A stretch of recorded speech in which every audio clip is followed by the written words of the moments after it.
ka, Big Mata. Andito na naman si Big Mata para mangungulit sa inyo. Ang aking pinsan ay pinapabili niya ako ng olive oil. Ipapadala doon sa kanyang kapatid sa Pinas. Ngayon, itong olive oil na to, ihatid ko pa sa Black to from Black 4. Alam niyo guys, nilakad ko yun.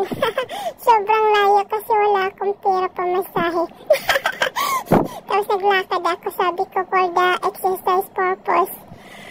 Tapos, gumawa ako ng Big Mata mobile holder. Bibigay ko sana doon sa papadalahan, doon sa sa bibigyan ng papadalahan. Para naman hindi siya mabibigyan.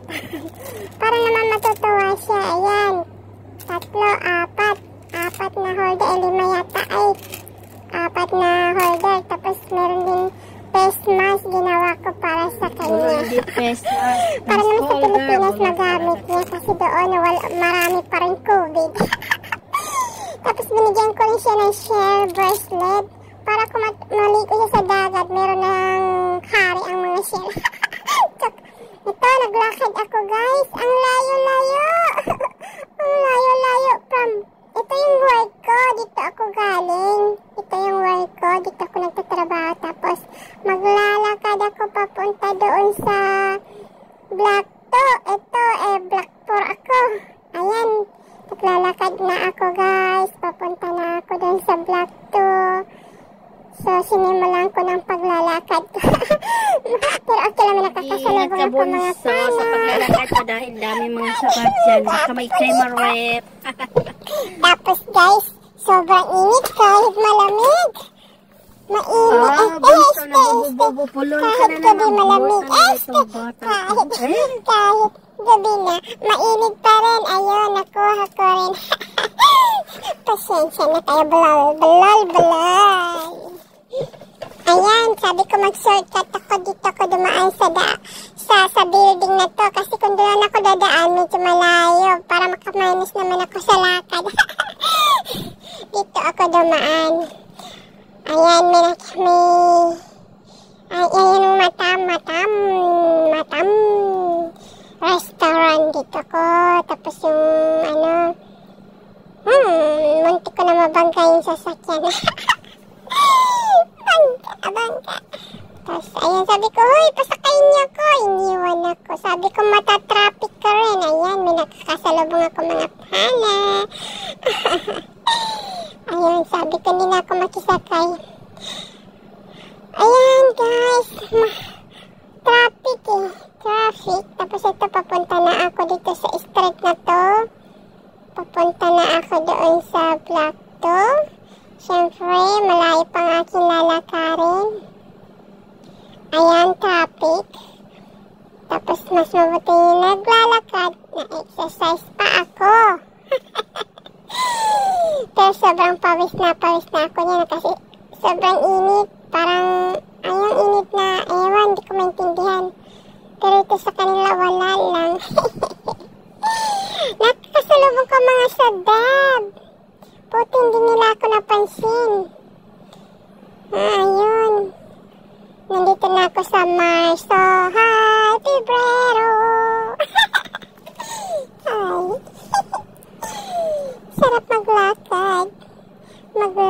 Ayan, traffic guys. Nandito na ako sa Jollibee. Yung dating Jollibee dito, pinatayo. Dito yun, banda. Pero ngayon ang Jollibee nilipat doon sa pinaka-highway. Dati dito yung banda yung Jollibee tinanggal nila at nilipat nila doon sa malayo sa pinaka-highway. Ayun, tatawid na ako. Nakakatakot tumawid kasi nasa roundabout tapos dami sasakyan. Tapos naghintay ako kunyari. Makisabay ako doon sa lalaki. Ayan, tumawid na ako, takbo. Nakakatakot tumawid. Baka masagasahan ako. Ang cute-cute ko pa naman. Ayan, tawid again, tawid. Ay, makisasabay ako sa lalaki ito. Siya mauna mabamaga bago ako. Ayun, naglakad na ako. Papunta na ako doon sa Black 2. diretso. Ayan, lakad, lakad, lakad. Wow po. 1, 2, 1, 2. Ay. Wow, shit. Tang-tang. Oo, nanong sa kaman. Itong dalawa na to parang lasing. Lakad lang kayo mga guys. Wala akong gagawin sa inyo. Wow. Tulungan sila magdala magbuhat ng kanilang isang tubig. Kala mo bigat-bigat.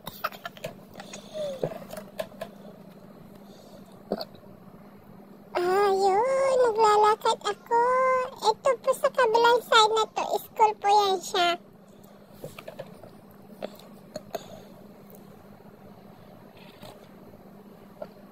Ayan.